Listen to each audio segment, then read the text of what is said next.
ছাড়িয়া দিলাম। দে বান্দা দে, দুনিয়ার জমিনটা পরীক্ষার হল। এই পরীক্ষার হলে যাইয়া পরীক্ষা দে। এই দুনিয়ার পরীক্ষার হলে যদি উত্তীর্ণ হইতে পারো, খেয়াল করে দেখবেন যেই মানুষগুলা আল্লাহ ওয়ালা, যেই মানুষগুলি আজান হওয়া মাত্র আর ঘরে থাকতে পারে না, এই মানুষগুলাই জান্নাতে যাওয়ার অধিকার রাখে।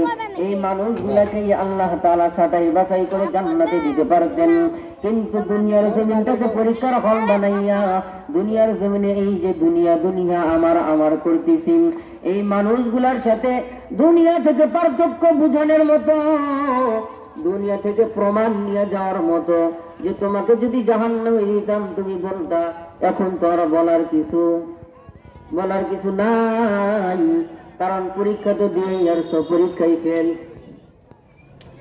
আল্লাহ তাআলা বলেন, মুমিনদের সাথে ক্রয় বিক্রয় হয়ে গেলেন।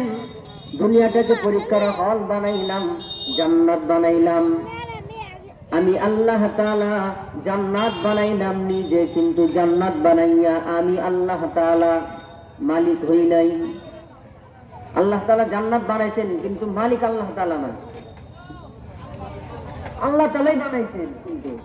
কিন্তু আল্লাহ বলেন না, এর মালিকানা আমি নিলাম না। এ দুনিয়ার মানুষ, এই মালিকানা আমি তোমাকে দিয়ে দিলাম। এই মালিক তুমি, জান্নাতের মালিক তুমি। কিন্তু দুনিয়ার মানুষ, দুইটা জিনিস আমি তোমাকে দিয়ে দুনিয়ার জমিনে পাঠাইলাম। এই দুইটা জিনিস কিন্তু তোমার না। এই দুইটা জিনিস হলো আমি আল্লাহ। দুইটা জিনিসের মধ্যে আমি আল্লাহ তাআলা, তোমার যে জীবন আমি আল্লাহ তাআলা দিলাম, তোমার জান আমি আল্লাহ তাআলা দিলাম। এই জানের মালিক তুমি না, এই জানের মালিক আমি আল্লাহ।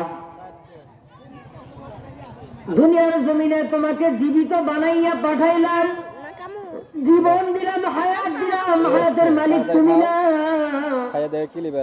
তুমি বলবা আমার জীবন না, তোমার জীবন না।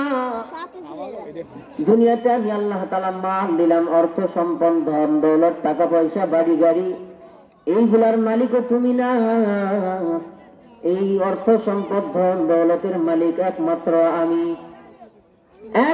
আমি আল্লাহ। এই ধন দৌলতের মালিক। বান্দা তোমাকে সাময়িক ভাবে ব্যবহারের জন্য দিলাম। কি দিছেন? সাময়িক একটু ব্যবহার করার জন্য দিছেন। এইটা হলো তোমার কাছে দিলাম আমানত। এই আমানত কেমন? দুনিয়ার মানুষ একটু খেয়াল করে দেখবেন, আপনার 50,000 টাকা দামের জিনিস, 10,000 টাকা দামের জিনিস আপনার কাছে রাখার মতো জায়গা নাই, অথবা জায়গা আছে যে কোনো কারণে রাখতে পারতেছেন না। আপনার বন্ধু, আপনার ভাই ব্রাদার যারা আছে, তাদের কাছে জিনিসটা দিলেন, যে ভাই বন্ধু এই জিনিসটা তোমার কাছে আমানত দিয়ে দিলাম, আমানত দিলাম, কিছুদিনের জন্য রাখো।